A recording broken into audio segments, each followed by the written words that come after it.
মাত্র একটা পাকা আম দিয়ে রসালো নরম তুলতুলে রসবড়া মিষ্টি এভাবে একবার বানিয়ে খেয়ে দেখুন। আমের সিজনে পাকা আম দিয়ে এই রেসিপিটি একবার না খেলে কিন্তু পরে আফসোস করতে হবে। যেমন স্বাদ তেমনি তার গন্ধ, মুখে দিলেই একেবারে মোমের মতো গলে যাবে। আর এই রসবড়াগুলো তৈরির জন্য প্রথমেই আমি এখানে একটা পাকা আম নিয়ে নিয়েছি। খোসা সহ আমটা এখানে আমি টুকরো করে কেটে নিচ্ছি। দু সাইড থেকে দুটো পিস বের করে নিলাম। এইবারে এর থেকে আমি আমের স্লাইসগুলো বার করে নেব। আমি এখানে একটা আমের করছি, আপনারা চাইলে আমের পরিমাণটা এখানে বাড়িয়েও দিতে পারেন। এবারে অন্য একটা বাটির মধ্যে আমের টুকরোগুলো এখানে আমি নিয়ে নিচ্ছি। এইভাবে আম কেটে স্লাইসগুলো বার করলে খুব তাড়াতাড়ি হয়ে যায়, খোসা ছাড়ানোর কোনো ঝামেলাও থাকে না, অথচ ভেতর থেকে খুব সুন্দরভাবে আমের শাঁসগুলো বেরিয়ে আসে। সম্পূর্ণ আমটা এখানে আমি একটা বাটির মধ্যে নিয়ে নিয়েছি। এবারে একটা কাঁটা চামচ দিয়ে আমটা এখানে আমি একদম পেস্ট করে নিচ্ছি। যেহেতু এখন পাকা আম, তাই একটু এইভাবে চাপ দিলেই দেখবেন সম্পূর্ণ আমের কাঠটা বেরিয়ে আসছে। তাই জন্যে এটা মিক্সার জারের মধ্যে দিলাম না, এমনি হাতে এইভাবে কাট করে নিলাম। এবারে এই আমের কাঠটা আমি এখানে ছেঁকে নেব, যাতে আমের আঁশগুলো এর থেকে আলাদা হয়ে যায়। সম্পূর্ণ আমের কাঠটা এখানে আমি নিয়ে নিয়েছি। এবারে এখানে আমি আগের দিন রাত্রির বেলা 100 গ্রাম মতো বিউলির ডাল ভিজিয়ে রেখেছিলাম। এই বিউলির ডালগুলো আপনারা বাজারে সহজেই পেয়ে যাবেন। এই বিউলির ডালগুলো ভিজতে একটু বেশি সময় লাগে, সেই জন্য আমি আগের দিন রাত্রিবেলা ভিজিয়ে রেখে সকাল 8টার সময় এখন ডালগুলো আবার একবার এইভাবে ধুয়ে নেব। ধুয়ে নিয়ে এর থেকে জলটা ঝরিয়ে নিয়ে একটা মিক্সিং জারের মধ্যে আমি ভেজানো ডালটা নিয়ে নিচ্ছি। এবারে এই বিউলির ডালের মধ্যে আমি দিয়ে দেবো সামান্য একটু জল। এখানে আমি ছোটো বাটির হাফ বাটি, মানে ধরে নিন মোটামুটি 1/4 চায়ের কাপের হাফ কাপ পরিমাণ জল এখানে নিয়ে ডালটা খুব ভালোভাবে পেস্ট করে নেব। ডালের পেস্টটা তৈরি হয়ে গেছে। এখানে খুব মিহিভাবে ডালের পেস্টটা করেছি, দেখুন একটুকু দানা ভাব নেই। এরকম একটু মিহি করে ডালের পেস্টটা তৈরি করতে হবে। 100 গ্রাম ডালে যদি হাফ কাপ জল দিয়ে ডালটা পেস্ট করেন তাহলে এরকম সুন্দরভাবে ডালটা পেস্ট হয়ে যাবে, পরে আর কোনো জল দিতে হবে না। একটা বাটির মধ্যে ডালের পেস্টটা আমি নিয়ে নিচ্ছি। সম্পূর্ণ ডালটা নেওয়া হয়ে গেছে। এবার স্বাদ মতো লবণ দিয়ে দিচ্ছি এর মধ্যে।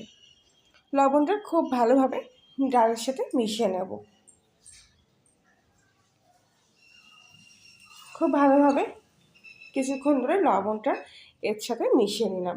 আপনারা যখন ডালটা পেস্ট করছেন তখন এর মধ্যে লবণ দিয়ে মিশিয়ে নিতে পারেন। এবারে এর মধ্যে দিয়ে দেবো আগে থাক থেকে নিয়ে রাখা আমের কাঠটা। 100 গ্রাম ডালে একটা আমি কিন্তু যথেষ্ট। আমার তো মনে হয় যদি দুটো আম এখানে আপনারা দেন তাহলে এই পেস্টটা একদম পাতলা হয়ে যাবে, তখন কিন্তু বড়াগুলো ভালো হবে না। সুতরাং আমের পরিমাণ বাড়িয়ে নিলে ডালের পরিমাণটা বাড়িয়ে নেবেন। আমের সাথে ডালটা খুব ভালোভাবে মিশিয়ে নিলাম।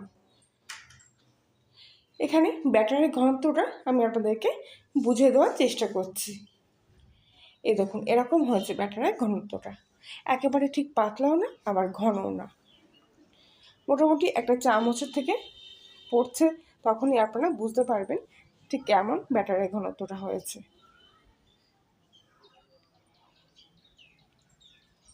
এখানে সম্পূর্ণ ব্যাটারটা আমার তৈরি হয়ে গেছে। এবার আমি চিনি শিরা তৈরি করে নেব। আর তার জন্য একটা বাটির মধ্যে হাফ কাপ পরিমাণ চিনি আর এর মধ্যে দিয়ে দিলাম 1 কাপ পরিমাণ জল। এবার চিনির সাথে জলটা খুব ভালো করে মিশিয়ে নেব। এখানে একটা কথা বলে রাখি, রসবড়া তৈরির জন্য চিনি শিরাটা তৈরি করা একদমই কঠিন না, খুবই সোজা চিনি শিরা তৈরি করা। কেননা এতে চিনি শিরার কোনো তার তৈরি করতে হবে না, কিংবা কোনো চিটপিটে ভাবও আনতে হবে না। মোটামুটি চিনি শিরাটা একটু জাল দিয়ে নিলেই হয়ে যাবে। একটা তেজপাতা এর মধ্যে দিয়ে দিলাম। এখানে আগের দিনে কিছুটা চিনি শিরা আমার বেঁচে রয়েছিল, সেই চিনি শিরাটাও আমি এর মধ্যে দিয়ে দিলাম। চিনি শিরাটা একটু বেশি পরিমাণ করলে রসবড়াগুলো খুব সুন্দর হবে, একদম রসে ডুবে থাকবে। সেই জন্য চিনি শিরার পরিমাণটা একটু বেশি হলেও কিন্তু কোনো ক্ষতি নেই। মোটামুটি এখানে 2 কাপ পরিমাণ মতো আমার কিন্তু চিনি শিরা তৈরি হয়েছে। আর দেখুন চিনি শিরাটা একদমই কিন্তু আঠা আঠা হয়নি, একদমই নর্মাল চিনির জল ফোটালে যেরকম হয় সেরকমই হয়েছে। এই শিরাটা একদমই গাঢ় করা যাবে না, এরকম পাতলাই থাকবে। এবার আমি গ্যাসটা অফ করে দিলাম। একটা কড়াইতে কিছুটা পরিমাণ সাদা তেল গরম করতে বসিয়ে দিয়েছি। তেলটা খুব ভালোভাবে গরম হয়ে গেলে এবারে একটু একটু করে আগে থেকে তৈরি করে রাখা ডাল আর আমের ব্যাটারটা নিয়ে তেলের মধ্যে ছেড়ে দিচ্ছি। ছাড়ার পদ্ধতিটা আপনারা হয়তো দেখলেই বুঝতে পারছেন। ঠিক আঙুলের মধ্যেখানে নিয়ে এইভাবে একটু চাপ দিলেই দেখবেন সুন্দরভাবে তেলের মধ্যে ছেড়ে যাচ্ছে আর একদম বলের মতো ফুলে উঠছে রসবড়াগুলো। প্রত্যেকটা বড়াই আমি এখানে একইভাবে ভেজে নেব।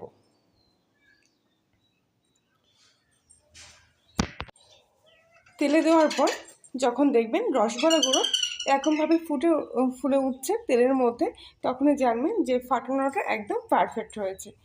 আর রসবড়াগুলো তার মানে তৈরি হওয়ার পর একদম পারফেক্ট হবে। প্রত্যেকটা বড়াই আমি একইভাবে এখানে ভেজে নিচ্ছি। একটা পিঠ লাল হয়ে গেলে উল্টে পাল্টে আবার উল্টো পিঠটা ভেজে নেব। খুব কম সময়ের মধ্যে এই রসবড়াগুলো একেবারে তৈরি হয়ে যায়। আশা করছি আজকের রেসিপিটি আপনাদের ভালো লেগে থেকেছে। ভালো লাগলে প্লিজ লাইক শেয়ার কমেন্ট করে জানাবেন। আর আপনি যদি কলিনের রান্নাঘর নতুন সদস্য হয়ে থাকেন তাহলে চ্যানেলটি সাবস্ক্রাইব করে পাশে থাকবেন আর পাশের বেল আইকনটি প্রেস করবেন নতুন কোনো ভিডিওর আপডেট পাওয়ার জন্য। প্রত্যেকটা বড়া এখানে আমার ভাজা হয়ে গেছে। এইবারে আগে থেকে চিনি শিরা তৈরি করে রেখেছিলাম, সেই চিনি শিরাটা আবারও একটু গরম করে নিলাম। এইবারে গরম চিনি শিরার মধ্যে একে একে ভেজে রাখা বড়াগুলো আমি দিয়ে দিচ্ছি। চিনি শিরার মধ্যে বড়াগুলো এইভাবে আমি ভিজিয়ে দেব। হালকা হাতে এইভাবে চেপে চেপে বড়াগুলো এপিট ওপিট করে ডুবিয়ে দেওয়ার চেষ্টা করবেন। চিনি শিরাটা একটু বেশি পরিমাণ করেছিলাম বলে কিন্তু বড়াগুলো একেবারে চিনি শিরার সাথে দেখুন ডুবে যাচ্ছে। রসবড়া আমার একেবারে এখানে কমপ্লিট হয়ে গেছে। তবে এই অবস্থায় আমি এটা ঢাকা দিয়ে রাখবো প্রায় 1 ঘন্টার মতো। একটা থালা উপর থেকে চাপা দিয়ে আমি এটা ঢেকে রাখছি। 1 ঘন্টা পর ঢাকনাটা খুলে নিলাম। 1 ঘন্টার মধ্যে চিনি শিরাটা কিন্তু অনেকটাই কমে এসছে। যদিও বা রসবড়া যদি রসের মধ্যে রেখে দেন বেশিক্ষণ ধরে তাহলে কিন্তু আরও ভালোভাবে রসটা এই বড়াগুলোর মধ্যে প্রবেশ করে। আমার হাতে এখানে সময় কম ছিল, সেই জন্য আমি 1 ঘন্টার মতো রেখেছি। আপনারা চাইলে সারা রাতও এই অবস্থায় ফ্রিজে রাখতে পারেন। সকালবেলা উঠে দেখবেন রসবড়াগুলো ফুলে একদম ডাবল হয়ে গেছে। এত কম সময়ের মধ্যেও দেখুন কত সুন্দর নরম তুলতুলে হয়েছে এই রসবড়াগুলো।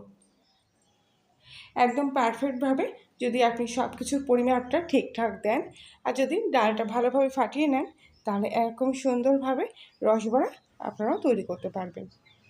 একেবারে নরম তুলতুলে মুখে দিলে গলে যাবে এই রসবড়াগুলো। আর ভেতরটা দেখুন কত সুন্দর স্পঞ্জি হয়েছে। তাহলে বন্ধুরা আজকের মতো রেসিপিটি এই পর্যন্তই। আবার দেখা হচ্ছে অন্য একদিন নতুন কোনো রেসিপির সাথে।